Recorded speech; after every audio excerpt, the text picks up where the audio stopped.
Pernahkah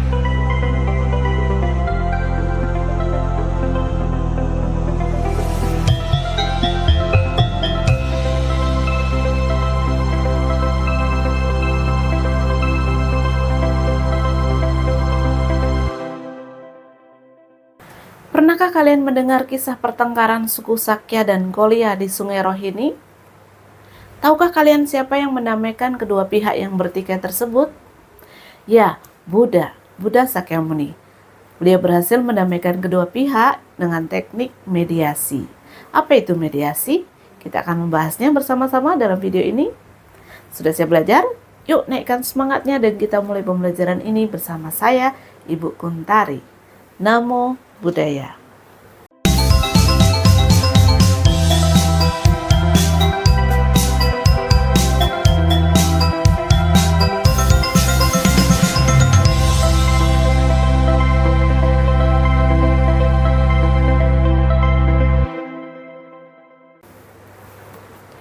Mediasi adalah proses penyelesaian sengketa melalui proses perundingan dan mufakat para pihak dengan dibantu oleh mediator yang tidak memiliki kewenangan memutus atau memaksakan sebuah penyelesaian. Ciri utama proses mediasi adalah perundingan yang esensinya sama dengan proses musyawarah atau konsensus. Sesuai dengan hakikat perundingan atau musyawarah atau konsensus, maka tidak boleh ada paksaan untuk menerima atau menolak sesuatu gagasan atau penyelesaian selama proses mediasi berlangsung. Segala sesuatunya harus memperoleh persetujuan dari kedua belah pihak. Apa sih tujuan dan manfaat mediasi? Tujuan utama dari mediasi adalah membantu mencari jalan keluar atau alternatif penyelesaian sengketa yang timbul di antara para pihak yang disepakati dan dapat diterima oleh para pihak yang bersengketa. Dalam mediasi, yang hendak dicapai bukanlah mencari kebenaran atau dasar hukum yang diterapkan, namun kepada penyelesaian masalah. Menurut Mahkamah Agung Republik Indonesia, tujuan dari mediasi adalah untuk mencapai atau menghasilkan kesepakatan yang diterima pihak-pihak yang bersengketa dengan tujuan yang pertama, menghasilkan sesuatu rencana kesepakatan ke depan yang dapat diterima dan dijalankan oleh para pihak yang bersengketa.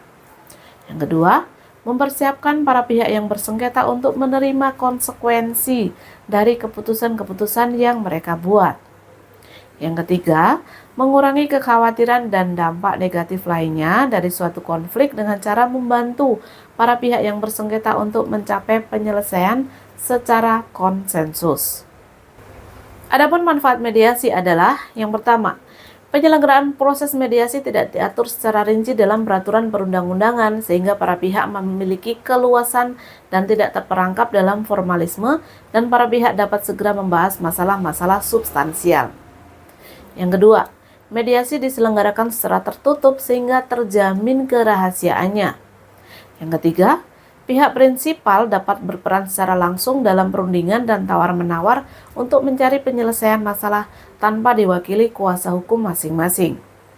Yang keempat, proses mediasi sangat luas dan para pihak yang tidak berpendidikan pun, maksudnya berpendidikan hukum, dapat berperan serta dalam proses mediasi. Yang kelima, melalui mediasi, para pihak dapat membahas berbagai aspek atau sisi dari perselisihan mereka, tidak hanya dari aspek hukum. Dalam proses mediasi, aspek pembuktian dapat dikesampingkan demi kepentingan lain, seperti menjaga hubungan baik. Yang keenam, mediasi dapat menghasilkan penyelesaian menang-menang atau win-win solution bagi para pihak. Ya, karena sifat mediasi adalah konsensual dan kolaboratif. Cara berkomunikasi dalam agama Buddha. Terlepas dari keragaman aliran yang ada dalam agama Buddha, kita harus memiliki cara yang baik dalam berkomunikasi, baik di kalangan internal maupun eksternal.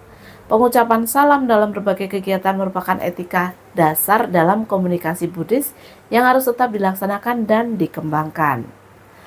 Dalam komunikasi lintas aliran juga harus menggunakan etika dan penggunaan kata yang baik dan benar sehingga dapat menghindari konflik internal.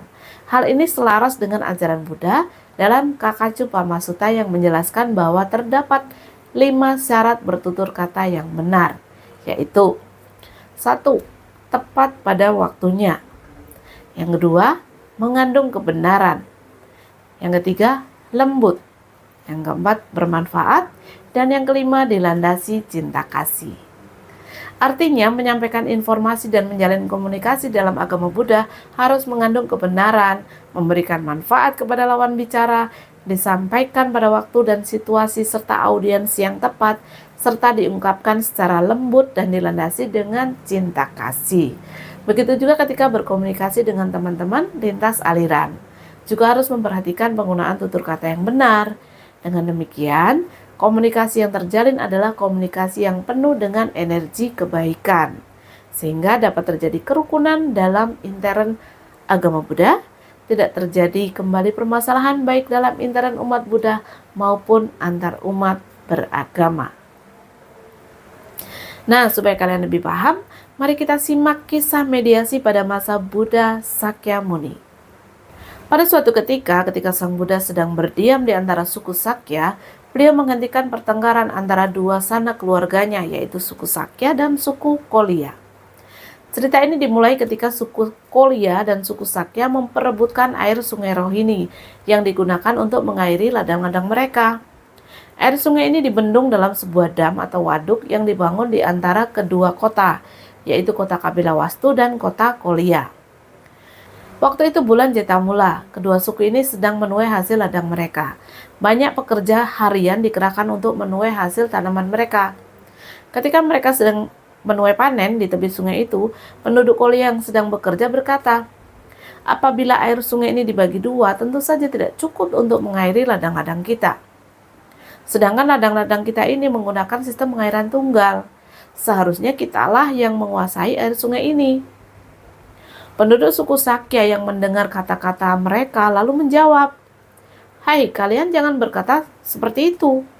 Ladang-ladang kami juga menggunakan sistem pengairan tunggal. Seharusnya kamilah yang memiliki air sungai ini. Enak saja, kami tidak akan berikan air sungai ini kepadamu, balas suku Sakya. Lama-kelamaan pembicaraan mereka makin sengit, saling mengejek dan menjelek-jelekan pihak lainnya, sehingga timbullah pertengkaran. Mereka mulai saling memukul, pekerja-pekerja lain mulai saling menyerang, akhirnya menjadi sebuah pertengkaran besar.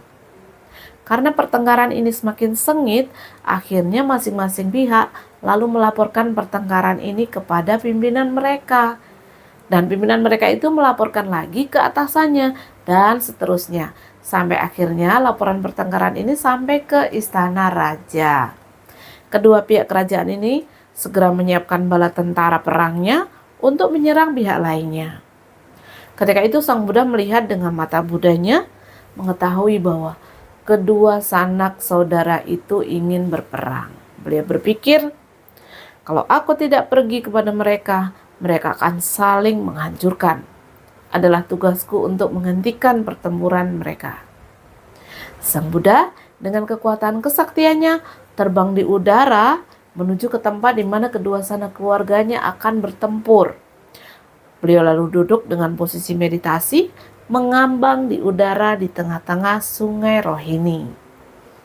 Ketika raja dari kedua pihak ini melihat Sang Buddha berada di udara di tengah-tengah sungai Rohini, dengan segera mereka membuang senjatanya dan langsung bernamaskara kepada Sang Buddha, diikuti oleh seluruh bala tentaranya. Sang Buddha bertanya kepada pimpinan dari kedua pihak ini satu demi satu. Akhirnya sampailah kepada pekerja harian. Pekerja harian itu menjawab, pertengkaran ini hanya karena air sungai Rohini yang mulia. Kemudian Sang Buddha bertanya kepada kedua raja itu, berapakah nilai air sungai ini, Raja Mulia? Raja menjawab, sangat kecil nilainya yang mulia. Berapa besarkah nilai Katya atau negeri ini, Raja Mulia? Raja menjawab, Katya ini tidak ternilai yang mulia. Kemudian Buddha berkata lagi, bukanlah hal yang baik dan pantas apabila hanya karena air yang sedikit ini kalian menghancurkan Katya yang tidak ternilai ini. Kedua pihak ini diam 1000 bahasa. Sang Buddha berkata lagi, oh Raja Mulia, mengapa kalian bertindak seperti ini? Apabila saya tidak ada di sini sekarang, kalian akan bertempur, membuat sungai ini berlimbah darah. Kalian tidak pantas bertindak demikian. Kalian hidup dipenuhi keinginan dengan memuaskan 5 jenis hawa nafsu keserakahan. Saya hidup bebas dari segala nafsu keserakahan. Setelah mendengar sabda-sabda Sang Buddha, kedua belah pihak merasa malu dengan apa yang mereka lakukan. Akhirnya kedua sanak keluarga itu berdamai, membagi air sungai Rohini itu dengan adil untuk mengairi ladang-ladang kedua belah pihak itu. Mereka lalu hidup berdampingan dengan damai karena kebencian dan iri hati sudah lenyap dari hati mereka. Nah, anak-anak, kalian sudah paham apa itu mediasi dan bagaimana cara berkomunikasi yang baik dan efektif? Bagus jika kalian sudah paham. Jika belum paham, coba kalian tonton lagi videonya. Dan jangan lupa baca uraian materi dan kerjakan soal kuis di LMS belajarbuddha.id. Sampai jumpa dalam video berikutnya. Selalu bersemangat belajar dan berbuat baik dimanapun kita berada. Sabi sata bantu sukitata, semoga semua makhluk hidup berbahagia. Sadu, sadu, sadu. Namo Buddhaya.